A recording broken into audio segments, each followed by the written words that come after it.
வணக்கம் நண்பா. இன்னைக்கு வந்து நம்ம சர்ட்டனை பத்தி பார்க்க போறோம். அதாவது சனிக்கோள பத்தி பார்த்தீங்கன்னா பார்க்க போறோம். நம்மளுடைய சூரிய மண்டலத்திலேயே வந்து பார்த்தீங்கன்னா 2வது பெரிய கோள் எதுன்னு கேட்டீங்கன்னா, அது சர்டன் தான். முதலாவது வந்து பார்த்தீங்கன்னா ஜூபிட்டர், 2வது வந்து பார்த்தீங்கன்னா சர்டன். இங்க வளிமண்டலம் அதாவது அட்மாஸ்பியர் வந்து பார்த்தீங்கன்னா மேக்ஸிமம் ஹைட்ரஜன் அப்புறம் ஹீலியமால வந்து பார்த்தீங்கன்னா ஆகியிருக்கும். கிட்டத்தட்ட 146 நிலாக்கள் வந்து பார்த்தீங்கன்னா சர்ட்டனை சுத்தி இருக்கு. அதுல பெரிய நிலாவுடைய பேர்லாம் வந்து பார்த்தீங்கன்னா டைட்டன், ரியா, லெப்டஸ் போன்ற பல நிலாக்களால வந்து பார்த்தீங்கன்னா ஆகியிருக்கும். இந்த சர்ட்டனை சுற்றி வந்து பார்த்திங்கன்னா ஒரு பெரிய ரிங்ஸ் வந்து பார்த்திங்கன்னா இருக்கும். அதாவது வளையங்கள் வந்து பார்த்திங்கன்னா இருக்கும். இதில் மெயினாக வந்து பார்த்திங்கன்னா 7 வளையங்கள் இருக்கும். அப்புறம் சின்ன சின்ன ரிங்லெட்ஸ் வந்து பார்த்திங்கன்னா இருக்கும். இதெல்லாம் சேர்த்து தான் வந்து பார்த்திங்கன்னா நம்மளுக்கு ஒரே ரிங்காக வந்து பார்த்திங்கன்னா தெரியும்.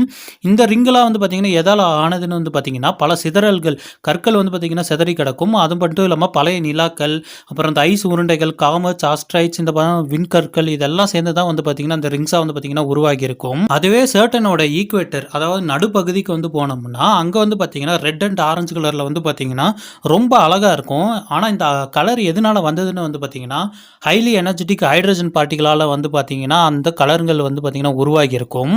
ஈக்குவேட்டர் வந்து பார்த்தீங்கன்னா இவ்வளோ அழகாக இருந்தாலும் அங்கே ஒரு பெரிய ஆபத்து ஒன்று இருக்குது. அதாவது அங்கே அடிக்கிற சூறாவளியோட வேகத்தை நீங்கள் நம்பவே மாட்டீங்க. கிட்டத்தட்ட வந்து பார்த்தீங்கன்னா 1800 km/hல் வந்து பார்த்தீங்கன்னா வீசும்.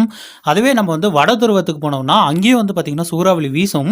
ஆனால் அதை விட ஒரு டேஞ்சர் என்னன்னு பார்த்தீங்கன்னா அமோனியான்ற மேகம் வந்து பார்த்தீங்கன்னா அங்கே வந்து உருவாகி இருக்கும்.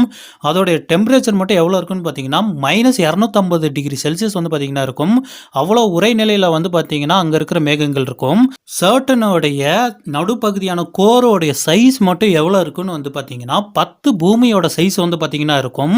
அதுவே அங்கே இருக்கிற டெம்பரேச்சர் எவ்வளோ இருக்குன்னு கேட்டிங்கன்னா கிட்டத்தட்ட 11,700°C வந்து பார்த்தீங்கன்னா அங்கே டெம்பரேச்சர் இருக்கும். அது மட்டும் இல்லை அங்கே இருக்கிற ப்ரெஷர் வந்து பார்த்தீங்கன்னா 1000 மடங்கு பூமியோட வந்து பார்த்தீங்கன்னா இருக்கும். இங்கே வந்து பார்த்தீங்கன்னா பகல் நேரம் வந்து பார்த்தீங்கன்னா ரொம்பவே கம்மி தான். 10.7 ஹவர் வந்து பார்த்தீங்கன்னா பகலாகவும் 10.7 ஹவர் வந்து பார்த்தீங்கன்னா இரவாக இருக்கும். அதாவது நம்மளோட சோலார் சிஸ்டத்திலே வந்து பார்த்தீங்கன்னா ரொம்ப கம்மி டைம் வந்து பார்த்தீங்கன்னா பகலும் இரவும் இருக்கிற ஒரு பிளானட் எதுன்னு கேட்டிங்கன்னா அது சர்டன் தான். நன்றி.